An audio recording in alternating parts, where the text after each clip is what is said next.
हां. श्री स्वामी समर्थ. मी राजश्री गवळी.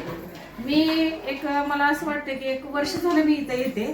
मी काय कुठला संकल्प केला नव्हता की इथं मी जेवण ठेवणार आहे किंवा स्वामींना चांदीचा मुकुट घालणार आहे किंवा सोन्याचा मुकुट घालणार आहे किंवा एक 5,000ची 10,000ची पावती पाडणार आहे. तर अशा मला 2 प्रचिती आल्या. आता मी काही तेवढे मोठं सांगत नाहीये. मी काहीच न करता फक्त भाव आणि अंतकरण त्याच्याशिवाय दुसरं काहीच नाही आणि एक चांगलं मन. आणि भैयाला मी कधी बनले नाही की मला भैया पावती फाडायची भाडुका पावती अगर तुमच्या इथं काय करावं लागेल ह्या सगळ्या गोष्टी कधी बोलले नाही.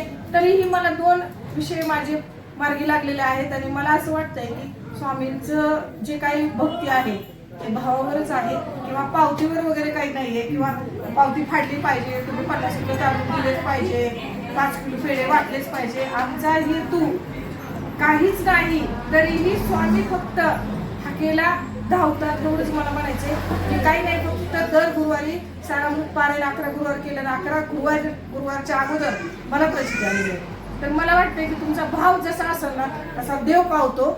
एवढंच माझं बोलणं. श्री स्वामी समर्थ.